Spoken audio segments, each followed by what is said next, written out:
Hello friends, Rama mathematics classes में आपका स्वागत है। देखिए फ्रेंड्स, आज एक नए वीडियो के साथ नए टॉपिक को देखने के प्रयास करते हैं। इसके पहले प्रमुख दरबारी कवि को पढ़ा दिए हैं। देखिए आज देखते हैं प्रमुख कवि एवं उसके रचना को देखते हैं। देखिए पहला देखते हैं तुलसीदास। क्या है? तुलसीदास। तो तुलसीदास किसके दरबार में रहते थे? दरबारी कवि इसके पहले पढ़ा दिए थे, तो पहला देख लेते तुलसीदास।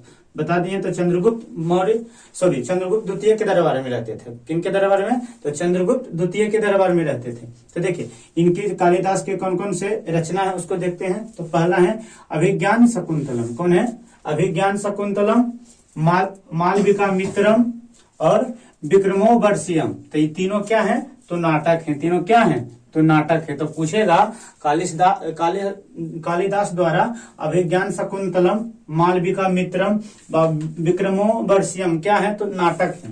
अगला दूसरा है, देखिए रघुवंशम और कुमार संभवम क्या है? तो महाकाव्य है। क्या है? तो महाकाव्य है। अगला है मेघदूतम और ऋतु संहारम। मेघदूतम और ऋतु संहारम क्या है? तो खंड काव्य है। क्या है? तो खंड काव्य है। चलिए अगला देखते हैं चंद्रबुदाय। तो चंद्रबुदाय किसके दरबार में रहते थे? तो पृथ्वीराज चौहान के दरबार में। किसके दरबार में? तो पृथ्वीराज चौहान के दरबार में। देखिए इनकी चंद्रबुदाय की कौन सी रचना है? तो पृथ्वीराज रासो। पृथ्वीराज रासो। चंद्रबुदाय ने कौन सी रचना की थे? तो पृथ्वीराज रासो किसके दरबार में थे? तो चंद्रगुप्त द्वितीय के। देखिए हर्षवर्धन। तो हर्षवर्धन कौन कौन से लिखे थे? तो हर्षचरितम और कादम्बरी। हर्षचरितम और कादम्बरी की रचना की। हर्षचरितम और कादम्बरी की रचना की है। भवभूति कौन है? भवभूति। तो भवभूति किसके दरबार में रहते थे? तो यशोवर्मन। किसके दरबार में? तो यशोवर्मन के दरबार में रहते थे। देखिए और कौन लिखे थे? कौन सी रचना? तो मालती माधव। कौन? तो मालती माधव। पूछेगा कि मालती माधव की रचना किसने किया है? तो भवभूति ने। भवभूति किसके दरबार में रहते थे? तो यशोवर्मन। किसके? तो यशोवर्मन के दरबार में रहते थे। देखिए मालती माधव। दूसरा क्या है? उत्तर रामचरित्रम और महावीर चरित्रम। उत्तर रामचरित्रम और महावीर चरित्रम की रचना की। चलिए आगे देखते हैं राजशेखर। देखिए राजशेखर को नहीं लिखे हैं, इसके पहले वीडियो देख लीजिएगा तो राजशेखर किनके दरबार में रहते तो पता चलेगा। देखिए राजशेखर की कौन कौन सी रचना है? तो कर्पूरी मंजरी। कौन है? तो पूछेगा कि कर्पूरी मंजरी किसकी रचना है? तो राजशेखर की है। काव्य मीमांसा क्या है? काव्य मीमांसा किसकी रचना है? तो राजशेखर के। बाल रामायण तो राजशेखर के। और बाल भारत तो किनके हैं? तो राजशेखर के। तो राजशेखर की कितनी रचना है? तो 4 रचना है। कर्पूरी मंजरी, काव्य मीमांसा, बाल रामायण, बाल भारत। चलिए आगे देखते हैं रवि कीर्ति। तो रवि कीर्ति की कौन कौन सी रचना है? तो एहोल प्रशस्ति। रवि कीर्ति की कौन सी रचना है? तो एहोल प्रशस्ति है। देखिए रवि कीर्ति किसके दरबार में रहते थे? तो पुलकेशी द्वितीय के दरबार में रहते थे। चलिए आगे देखते हैं कनिष्क। तो कनिष्क किसके दरबार में? कनिष्क के कौन कौन से थी हैं? कनिष्क के दरबार में देखिए चरक रहते थे, अशोक घोष रहते थे और नागार्जुन रहते थे, बहुत सारे रहते थे। तो कनिष्क के देखिए पूछेगा चरक संहिता की रचना किसने किया है? तो चरक संहिता की रचना किसने किया है? तो चरक संहिता किससे संबंधित है? तो चिकित्सा से संबंधित है। किससे संबंधित है? चिकित्सा से संबंधित है। और देखिए बुद्धचरितम। तो बुद्धचरितम और सौंदरानंद और सारीपुत्र किसकी रचना है? तो अशोक घोष की रचना है। किसकी रचना है? तो अशोक घोष की रचना है। चलिए आगे देखते हैं तुलसीदास। कालिदास किसके दरबार में रहते थे? चंद्रगुप्त द्वितीय के दरबार में रहते थे। और तुलसीदास किसके दरबार में रहते थे? तो अकबर के दरबार में। किनके दरबार में? अकबर के दरबार में रहते थे। देखिए कौन कौन सी रचना है? रामचरितमानस किसकी रचना है? तो तुलसीदास की।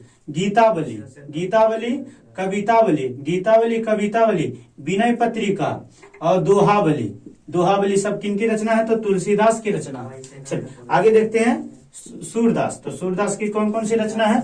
तो सूरसागर किसकी रचना है? तो सूरदास की रचना है। साहित्य लहरी किसकी रचना है? तो सूरदास की रचना है। और सूर्य किसकी रचना है? तो सूरदास की रचना है। बारहमिहिर की कौन कौन सी रचना है? तो बृहत संहिता है। और पंच सिद्धांतिका है, पंच सिद्धांतिका है। चलिए आगे देखते हैं। देखिए पदनामा अगला है, देखिए पदनामा, पादशाह नामा। पादशाह नामा की रचना किसने किया है? पादशाह नामा की रचना किसने किया है? तो अहमद हमीद लाहौरी, अहमद हमीद लाहौरी थे। लेकिन पादशाह नामा किसके दरबार में हुआ था? तो शाहजहां के दरबार में। किसके दरबार में? तो कहने का मतलब कह सकते हैं कि शाहजहां के समकालीन पादशाह नामा की रचना हुआ था, जिसकी रचना अब्दुल हमीद लाहौरी किए थे। देखिए शाहनामा, तो शाहनामा की रचना किसने की है? तो फिरदौसी ने। शाहनामा की रचना किसने की है? तो फिरदौसी ने। किसके दरबार में? तो किसके समकालीन? तो मोहम्मद गजनबी के समकालीन। किसके समकालीन? मोहम्मद गजनबी के समकालीन। पद्मावत, पद्मावत की रचना किसने की है? तो मलिक मोहम्मद जायसी, मलिक मोहम्मद जायसी ने की है। किसने किया? तो मलिक मोहम्मद जायसी ने की है। देखिए लेकिन किसके पद्मावत किसके समकालीन हुआ था? तो शेरशाह। किसके समकालीन? तो शेरशाह के समकालीन हुआ था। देखिए किताब उल हिंद, तो किताब उल हिंद किसके समकालीन हुआ था? तो कौन है? गजनबी के समकालीन। लेकिन किसने किया था? तो अलबरूनी ने किया था। किसने? तो अलबरूनी ने किया था। 10 कुमार चरितम, तो 10 कुमार चरितम की रचना किसने किया? तो दांडी ने किया है। किसने किया है? तो दांडी ने किया। 10 कुमार चरितम, 10 कुमार चरितम किसकी रचना है? तो दांडी की रचना है। मित्राक्षा, मित्राक्षा, मित्राक्षा किसकी रचना है? तो विज्ञानेश्वर की, विज्ञानेश्वर की रचना है। चलिए अगला तमिल रामायण, तमिल रामायण किसकी रचना है? तो कंबल की। कंबल जो चोल के समकालीन थे, चोल के दरबारी कवि थे कंबल, उसकी रचना क्या है? तमिल रामायण है। चलिए आईने अकबरी, देखिए अमीर खुसरो ने कौन कौन सी रचना की है उसको देखते हैं। आईने अकबरी है, तुगलकनामा है। आईने अकबरी और तुगलकनामा की रचना किसने की है? तो अमीर खुसरो ने की है। देखिए आगे देखते हैं भारवी ने। भारवी बहुत अच्छा क्वेश्चन है, ये ज्यादा पूछा जाता है। देखिए कीर्तार्जुनियम, कीर्तार्जुनियम की रचना किसने की है? तो भारवी ने की है। किसने की है? तो भारवी ने की है। देखिए पांडुरंग महाकाव्य, पांडुरंग महाकाव्य की रचना किसने की है? तो तेलानी रावण ने की है। किसने की है? तेलानी रावण ने की है। गीत गोविंद की रचना किसने की है? तो जयदेव ने की है। किसने की है? तो जयदेव ने की है। चलिए फ्रेंड्स ये टॉपिक कंप्लीट हो गया। चलिए दूसरे वीडियो में दूसरे टॉपिक, अच्छा टॉपिक को देखने के प्रयास करते हैं। थैंक्स फ्रेंड, जय हिंद फ्रेंड।